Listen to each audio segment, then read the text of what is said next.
All right, let's talk about the Hornets-Pelicans game, because the final score does not tell you the full story. It's going to be Z going hard to the hole. The Hornets actually won this game 102-95, but at halftime they were down 15 points, 64-49 to the Pelicans. So this wasn't a fluke, it was more of a takeover, and it was done by none other than LaMelo Ball himself. 24 points this game, and here's what makes it interesting. LaMelo actually wasn't shooting that well this game. You look at his box score right here, you see that he was actually well below 30% from three this game. But he still managed to regain control and give his team the win. He missed multiple pull-ups, step backs, deep looks, and you see it all over in the play-by-play. And this is usually where other stars usually start to force it, but LaMelo didn't. Instead, he changed how the game was being played. And let's jump to the moment where everything flipped. 10 minutes left in the fourth quarter. New Orleans Pelicans 82, Hornets 81. LaMelo attacks downhill, driving, dunk. The Hornets take the first lead of their game, 83-82. Now, the reason why this dunk matters is because it tells you something.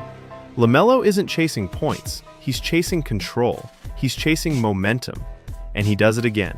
9 minutes left, driving floater, 85-82. Back-to-back paint attacks, no jumper bailout, no hesitation.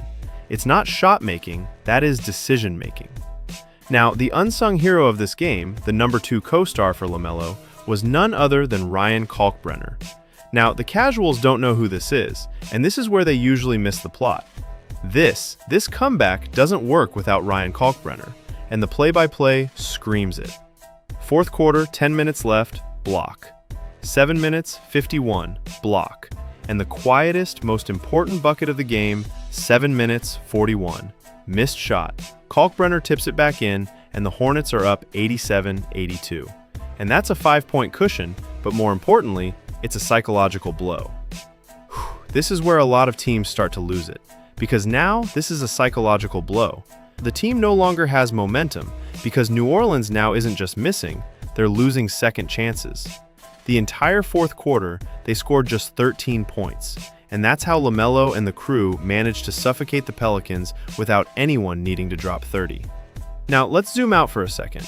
Charlotte won the third quarter, 29-18, which is not really a noisy third quarter win, but it's a pattern shift. They stopped living on threes.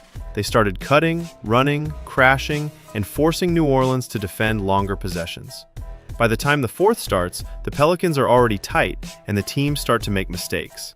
The dagger was done by none other than Brandon Miller, the momentum executioner. Here's the possession that ends the debate. 3 minutes, 43 in the fourth. Trey Murphy loses the ball. No foul, no reset. And Brandon Miller just took it away from Trey. From bad to worse. Brandon Miller jumps the lane and dunks it. Boom. 96-87. That's a 9-point lead with under 4 minutes left. But more importantly, that is a 5-point emotional swing in one sequence.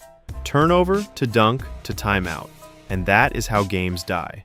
Now, New Orleans' late offense wasn't all that. After scoring 13 points in the fourth, and you track it back possession by possession, you see a lot of bad passes, lost balls, missed finishes at the rim, empty trips when the game slowed down. So this game was a big masterclass in composure, not necessarily talent. Offensive force is what a lot of teams want to live and die on. So I'm really excited for the Hornets because this is their 7th win in a row. Who would have thought that the Hornets would have 7 consecutive wins in a row? Usually, they are well below 500, and they do not perform all that well. So it's refreshing to see that this time, they might actually, for the first time in a lot of years, be above 500. And this is due to their young core of LaMelo, Colin Knippel, and Brandon Miller. You saw Kalkbrenner stepping up. They have a much better center than Mark Williams, who's more available, getting them boards.